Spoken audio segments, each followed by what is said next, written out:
আসসালামু আলাইকুম প্রিয় দর্শক। তো আমার ছোট একটি সবজি বাগান ছিল।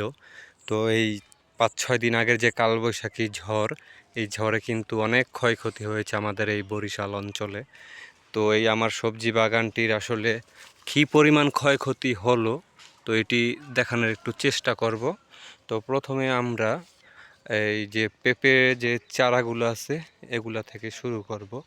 তো দেখেন এখানে এই পেঁপে চারাটি কিন্তু মাথা একবারে ভেঙেই গেছে। কালবৈশাখী যে ঝড় হয়েছিল সেই ঝড়ের যে দাপট, যে যে বাতাস, ওই বাতাসের কারণে এই গাছটির মাথা ভেঙে গেছে। যদিও এখান থেকে আবার এই দেখুন বের হয়েছে ঠালপালা শাখা, এগুলো আবার এখান থেকে হবে। আর এই পেঁপে চারাগুলো কিন্তু একবার নেড়া হয়ে গেছে। এই যে ডেগাগুলো দেখতে পাচ্ছেন, তো পেঁপে গাছের ডেগা একেবারেই নরম হয়, এই জন্য কিন্তু এই পেঁপে চারার ডেগাগুলো সব বেঁকা বেঁকা হয়ে গেছে, ভেঙে গেছে, তো দেখতেই পাচ্ছেন। আর এই যে বেগুন চারা, এগুলো একবারে মাটির সাথে মিশে গিয়েছিল, তো আমি আবার এগুলোকে এই খুঁটি দিয়ে বেঁধে দিয়েছি। তো এই যে বেগুন চারা দেখুন, এখান থেকে অনেক বেগুন আমি খেয়েছি। আর ওই যে ঢেঁড়স গাছ দেখতে পাচ্ছেন। আসলে এই যে আমাদের বরিশালের গ্রাম দেখুন।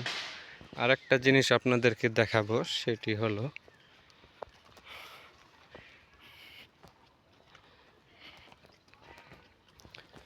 এই দেখুন, এখানে কিন্তু করলা হয়েছিল। তো এই করলা গাছটি কিন্তু মাটির সাথে মিশে গেছে কালবৈশাখী ঝড়ে, তো করলা হয়েছিল এখানে। আর ক্ষতি হয়েছে যে বরবড়ি যে গাছ আছে, এই গাছগুলোর পাতা কিন্তু আসলে নষ্ট হয়ে গেছে কালবৈশাখী ঝড়ের কারণে। তো আপনারা আসলে কে কোথা থেকে আমার ভিডিওগুলো দেখছেন অবশ্যই জানাবেন, আমাকে সাপোর্ট করবেন। ইনশাল্লাহ ভালো ভালো ভিডিও দেওয়ার চেষ্টা করব। তো এই যে আমার বোম্বাই মরিচের যে চারা দেখুন। তো আসলে বোম্বাই মরিচ থাকে না এখানে, যে মানুষ চুরি করে নিয়ে যায়। এর আগে অনেক বোম্বাই মরিচ চুরি হয়ে গেছে। তো এই হচ্ছে পুঁই শাক। পুঁই শাক খেতে কিন্তু খুবই ভালো লাগে, এটা সবারই পছন্দের খাবার পুঁই শাক। আর এই যে পাট শাকগুলো কিন্তু এখানে দেখতে পাচ্ছেন, এগুলো কিন্তু আসলে ছত্রাকে আক্রমণ করেছে। দেখুন কি অবস্থা হয়েছে, যে পাতাগুলো কিন্তু লাল হয়ে গেছে এই যে।